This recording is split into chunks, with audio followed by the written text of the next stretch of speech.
اعوذ باللہ من الشیطان الرجیم بسم اللہ الرحمن الرحیم ومن یضلل اللہ،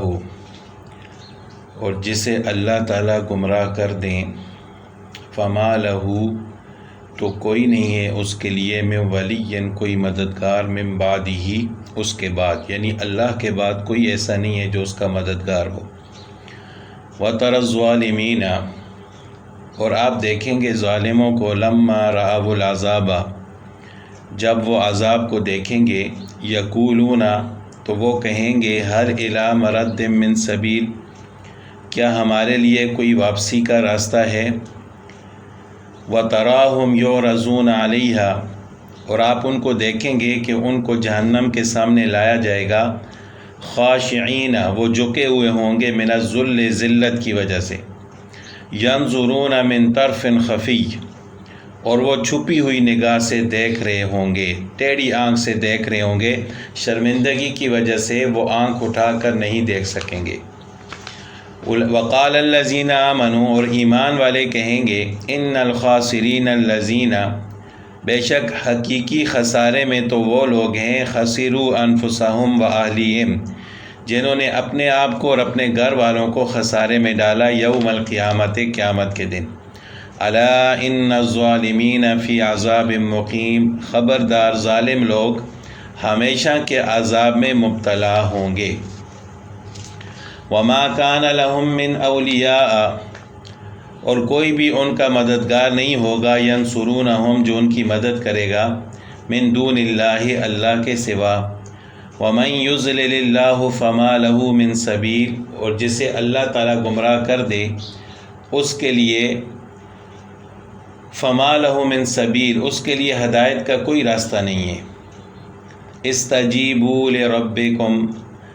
اپنے رب کی بات کو مانو، من قبل، اس سے پہلے، کہ ان یأتی یوم،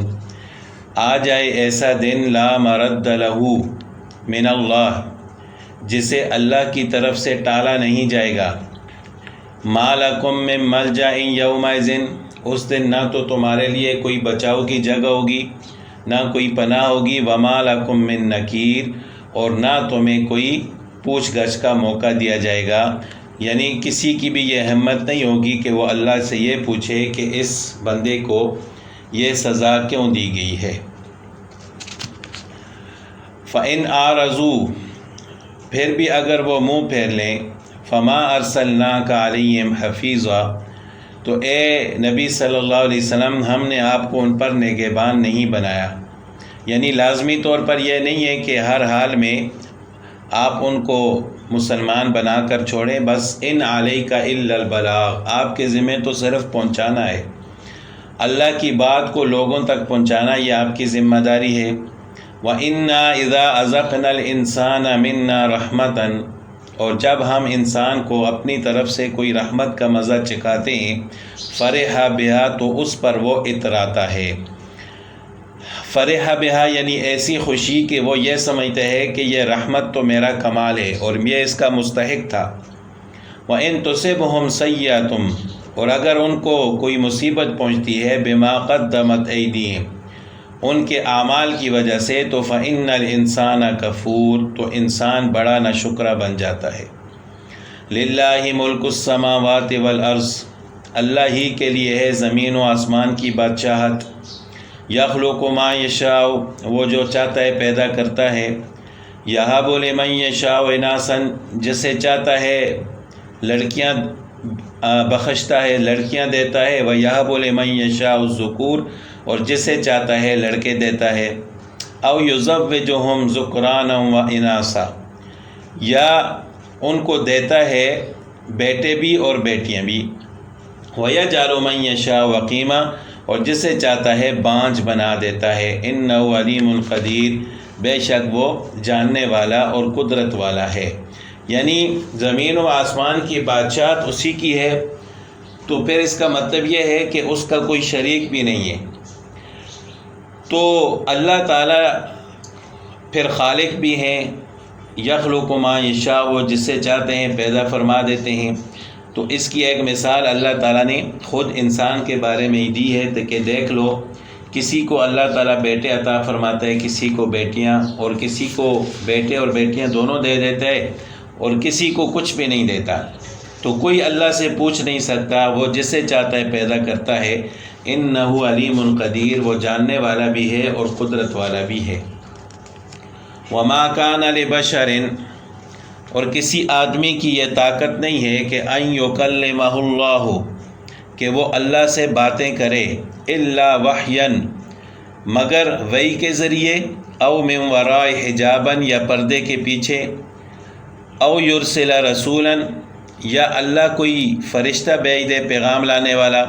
فیوحی باذنہ ما یشاء، پھر وہ فرشتہ اللہ کے حکم سے جو چاہے وہی لے کر آئے۔ انہ علی حکیم، بے شک وہ بلند ہے، حکمتوں والا ہے۔ رسول اللہ صلی اللہ علیہ وسلم کے سامنے یہودیوں نے یہ کہا کہ ہم آپ پر کیسے ایمان لے آئیں، جب کہ آپ نہ تو خدا تعالیٰ کو دیکھتے ہیں، نہ ان سے بالمشافہ کلام کرتے ہیں، جیسا کہ موسیٰ علیہ السلام کلام کرتے تھے اور اللہ تعالیٰ کو دیکھتے تھے۔ تو رسول اللہ صلی اللہ علیہ وسلم نے فرمایا کہ یہ کہنا غلط ہے کہ حضرت موسیٰ علیہ السلام نے اللہ تعالیٰ کو دیکھا ہے۔ اس پر یہ آیت نازل ہوئی، جس کا مطلب یہ ہے کہ کسی انسان کے لیے اللہ تعالیٰ کے ساتھ بالمشافہ کلام کرنا اس دنیا میں ممکن نہیں ہے۔ نہ ہی رسول اللہ صلی اللہ علیہ وسلم نے ایسا کیا، اور نہ وہ کر سکتے تھے، اور نہ کسی اور نبی نے۔ خود حضرت موسیٰ علیہ السلام نے بھی بالمشافہ کلام نہیں سنا، بلکہ پس پردہ صرف آواز سنی، یعنی پردے کے پیچھے۔ اور اس آیت میں یہ بھی بتلایا گیا کہ کسی بشر سے اللہ تعالیٰ کے کلام کرنے کی 3 صورتیں ہو سکتی ہیں، جو اس آیت میں اللہ تعالیٰ نے بیان فرمائی ہیں، کہ ایک وحین، یعنی وحی، ایسی وحی کہ جو بغیر فرشتے کے اللہ تعالیٰ اپنے نبی کے دل میں ڈال دیں۔ جاگتے ہوئے بھی ہو سکتا ہے، نیند کی حالت میں بھی ہو سکتا ہے، یعنی نیند کی حالت میں کوئی خواب دیکھ لے، اور جاگتے ہوئے اللہ تعالیٰ اس کے دل میں کوئی بات ڈال دیں، جیسا کہ بہت سی حدیث میں منقول ہے کہ رسول اللہ صلی اللہ علیہ وسلم نے فرمایا کہ یعنی یہ بات میرے دل میں القاء کی گئی۔ جب رسول اللہ صلی اللہ علیہ وسلم صحابہ سے بات فرماتے تھے تو یہ فرماتے تھے کہ اللہ نے یہ بات میرے دل میں ڈالی ہے۔ تو یہ بھی ایک صورت ہے اللہ تعالیٰ کی اپنے انبیاء علیہ السلام سے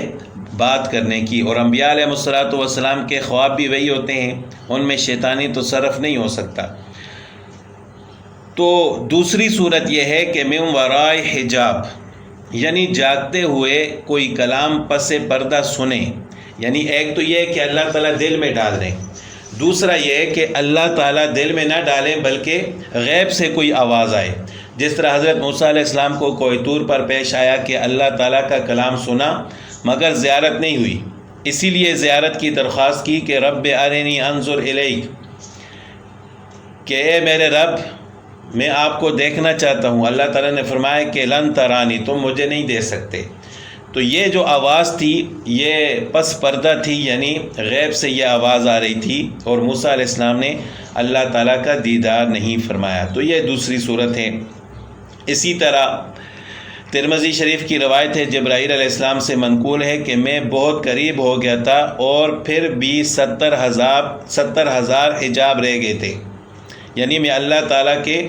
اتنے قریب ہو گیا تھا کہ اس کے باوجود 70,000 حجاب رہ گئے تھے۔ اور شب معراج میں رسول اللہ صلی اللہ علیہ وسلم کا حق تعالیٰ سے بالمشافہ کلام ثابت نہیں ہے، کیونکہ دنیا میں کوئی انسان اللہ تعالیٰ سے کلام کر ہی نہیں سکتا۔ تو یہ دوسری صورت ہے کہ اللہ تعالیٰ غیب سے کوئی آواز سنا دیتے ہیں۔ اور تیسری صورت ہے او یرسل رسولا، جو اس آیت میں بیان کی گئی کہ اللہ تعالیٰ کسی فرشتے کے ذریعے، یعنی کسی فرشتہ جبرائیل علیہ السلام کو اپنا کلام دے کر بھیجیں اور وہ کسی نبی یا رسول کو پڑھ کر سنا دے، جس طرح جبرائیل علیہ السلام قرآن پاک لے کر وحی لے کر رسول اللہ صلی اللہ علیہ وسلم کے پاس تشریف لاتے تھے۔ اور یہی طریقہ عام رہا ہے۔ قرآن مجید پورا اسی طرح حضرت جبرائیل علیہ السلام کے ذریعے نازل ہوا۔ تو قرآن پاک جبرائیل علیہ السلام کے ذریعے نازل ہوا ہے، اور جو احادیث ہیں وہ کبھی تو جبرائیل علیہ السلام لے کر آتے تھے اور کبھی اللہ تعالیٰ آپ صلی اللہ علیہ وسلم کے دل میں ڈال دیتے تھے اور کبھی خواب کے ذریعے آپ صلی اللہ علیہ وسلم کو دکھا دیا جاتا تھا۔ تو اس کے علاوہ کوئی صورت نہیں ہے کہ کوئی نبی بالمشافہ اللہ تعالیٰ سے کلام کرے یا اللہ کو دیکھے۔ وَكَذَلِكَ أَوْحَيْنَا إِلَيْكَ رُوحًا مِّنْ أَمْرِنَا، اور اسی طرح ہم نے وحی کی آپ کی طرف روح سے مراد یہاں قرآن ہے، من امرنا اپنے حکم سے، کیونکہ یہ اس کو روح، قرآن کو روح اس وجہ سے کہا گیا ہے کہ یہ روحانی بیماریوں کا علاج ہے۔ ما کنت تدری مل کتابو، آپ نہیں جانتے تھے کہ کتاب کیا ہے، ولا الایمان، اور ایمان کیا ہے، ولکن جعلناہ نورا، بلکہ ہم نے اس قرآن کو نور بنا دیا، نہدی بہ من نشاء، اس کے ذریعے جسے ہم چاہتے ہیں ہدایت دیتے ہیں، من عبادنا اپنے بندوں میں سے، وَإِنَّكَ لَتَهْدِي إِلَىٰ صِرَاطٍ مُسْتَقِيمٍ، اور بے شک آپ بھی لوگوں کو صراط مستقیم کی طرف بلا رہے ہیں، آپ بھی لوگوں کو سیدھا راستہ دکھا رہے ہیں۔ صراط اللہ، جو اللہ کا راستہ ہے، الذی، وہ اللہ، لہو ما فی السماوات و ما فی الارض، اسی کا ہے جو کچھ آسمانوں میں ہے اور زمین میں ہے، الا الی اللہ تصیر الامور، خبردار اللہ ہی کی طرف تمام کاموں کا لوٹنا ہے۔ تو یہاں پر جو فرمایا کہ ما کنت تدری مل کتاب ولا الایمان، تو یہ بھی اسی پہلے ہی مضمون کا تکملہ ہے کہ جس کا حاصل یہ ہے کہ دنیا میں بالمشافہ کلام تو کسی کا نہ ہو سکتا ہے نہ ہوا ہے، البتہ اللہ تعالیٰ اپنے مخصوص بندوں پر اپنی وحی بھیجتے ہیں، اور جس کے 3 طریقے اوپر بیان کر دیے گئے ہیں۔ تو وحی کے ذریعے اللہ تعالیٰ نے سب سے پہلے آپ پر قرآن نازل کیا، پھر اس قرآن کے ذریعے اللہ تعالیٰ نے دوسرے لوگوں کو بھی ہدایت عطا فرمائی۔